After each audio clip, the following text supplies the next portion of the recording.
जय श्री राम, जय बालाजी सरकार। नमस्कार दोस्तों, मैं सरिता शुक्ला अपने और आपके YouTube चैनल पर आप सभी का स्वागत करती हूं और बालाजी से प्रार्थना करती हूं कि आप सभी लोग सकुशल अपने घर सुरक्षित होंगे।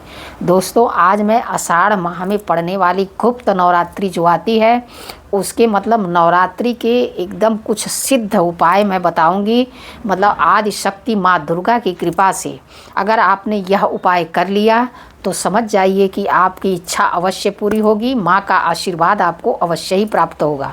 इसलिए यह वीडियो अवश्य देखिएगा और ऐसी जानकारी के लिए मेरी सारी वीडियो को देखिए। चैनल को लाइक करिए, सब्सक्राइब करिए, शेयर करिए, कमेंट करिए। कमेंट में जय श्री राम अवश्य लिखिए। चलिए आते हैं वीडियो पर। वीडियो शुरू करने से पहले सबसे पहले सभी बड़ों को सादर चरण स्पर्श, छोटों को शुभ आशीर्वाद और जो मेरी उम्र के हैं उनको प्रेम भरा नमस्कार। और बताइए कैसे हैं आप सभी लोग। जैसा कि मैंने आप लोगों को बताया कि अभी साल में आने वाली 2 प्रत्यक्ष नवरात्रि और 2 गुप्त नवरात्रि का खास ही महत्व है।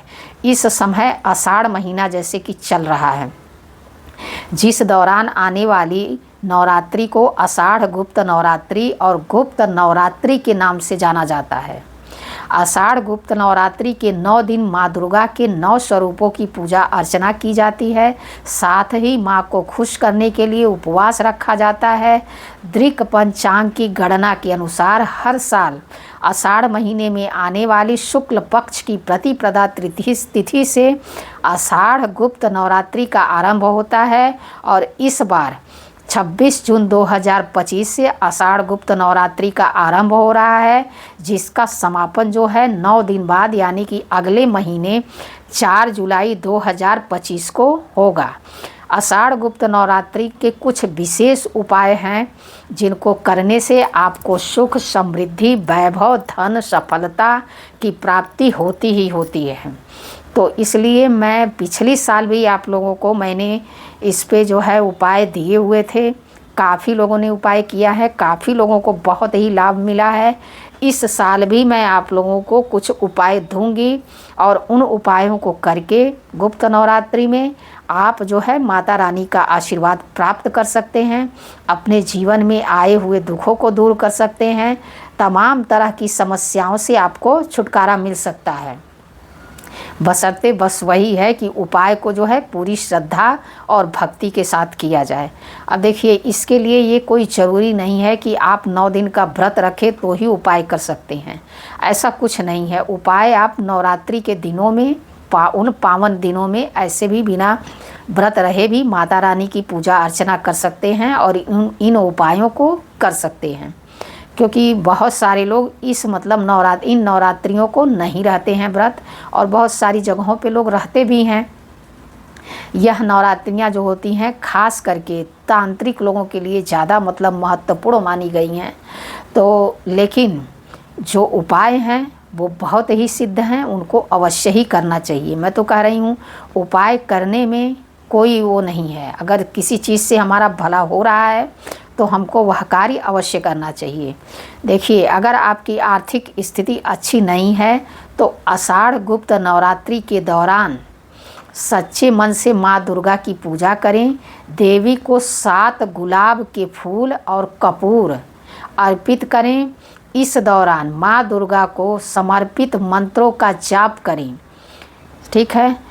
शाम के समय 7 विवाहित कन्याओं का 7 विवाहित कन्याओं को श्रृंगार का सामान दें। इस उपाय से आपको माँ दुर्गा की विशेष कृपा प्राप्त होगी और आपको आर्थिक जो है स्थिति का बल मिलेगा और आपके जो भी आर्थिक समस्या है उससे आपको तुरंत छुटकारा मिलेगा, क्योंकि बहुत ही प्रबल होता है इस टाइम मतलब इन उपायों को करना। अब जैसे कि मान लीजिए आपके घर में कोई बीमारी से बहुत परेशान है और आप चाहते हैं कि आपको उससे फुर्सत मिले, मतलब बीमारी से मुक्ति मिले, तो उसके लिए आपको क्या करना चाहिए। देखिए, आषाढ़ गुप्त नवरात्रि के दौरान माँ दुर्गा को खुश करने के लिए सिद्ध कुंजिका स्तोत्र का पाठ करना शुभ रहता है।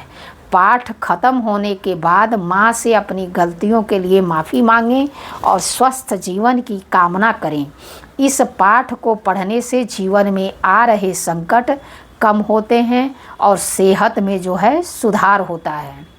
तो इस प्रकार से जो है अगर आपके मतलब बीमारी संबंधी समस्या है तो आप जो है यह उपाय इस नवरात्रि में कर सकते हैं। ग्रह और पितृ दोष को दूर करने का उपाय। अब पितृ दोष तो भाई अगर देखा जाए तो आजकल घर घर में है, मतलब समस्या, देखिए समस्या बहुत सारी हैं लोगों की। पितृदोष अब क्या है कि जैसे कि बहुत लोगों को तो अभी तक यही नहीं पता है ना, जो लोग बाहर आ रहे हैं, कि उनके कुल देवी देवता कौन हैं। काफ़ी लोग ऐसे मिलते हैं कि उनको ये तक पता नहीं है कि उनके कुल देवी देवता कौन हैं। जब वो अपने कुल देवी देवता की ही पूजा नहीं करेंगे तो पितृदोष तो लगना ही है। तमाम चीज़ें हैं लोग कर रहे हैं जिनकी वजह से हर घर में पितृदोष आता ही है। तो इसमें मतलब इस नवरात्रि में आप ऐसा एक उपाय है जिसको करके आप जो है इन दोषों को दूर कर सकते हैं। जो लोग ग्रह दोष या पितृदोष का सामना कर रहे हैं वो आषाढ़ गुप्त नवरात्रि के दौरान गुड़, काले तिल और कपड़ों का दान अवश्य करिए विशेष रूप से। इससे आपको पुण्य मिलेगा और कुंडली में मौजूद दोष का प्रभाव जो है अपने आप कम होने लगेगा। तो इस प्रकार से जो है इन उपायों को करके आप जो है लाभ उठा सकते हैं और अपने जीवन को सुंदर बना सकते हैं। जैसा कि देखिए बहुत सारी, मान लीजिए जैसे दुर्गा सप्तशती में कवच आता है, तो अगर आप किसी चीज़ से बहुत परेशान हैं, बहुत ज़्यादा परेशान हैं, चाहे आपका कोई काम नहीं बन रहा हो, तो आप क्या कर सकते हैं, आषाढ़ माह में पड़ने वाली मतलब ये पीपल के पेड़ के वृक्ष पर जो है दीपक अवश्य जलाइए, ठीक है। और त्रिपुर सुंदरी कवच आता है, उसका पाठ कर सकते हैं, या तो फिर आप सप्तशती के कवच का पाठ कर सकते हैं। मतलब मान लीजिए किसी काम पे आप जा रहे हैं, बार बार आपको निराशा मिल रही है, आपका वह काम नहीं हो रहा है, तो आप जो है ये नवरात्रि में जो है कवच पढ़ना शुरू करिए और इसको लगातार करना शुरू करिए, इसको बंद मत करिए। दुर्गा सप्तशती में जो कवच आता है इसको डेली पढ़ना आप शुरू कर दीजिए।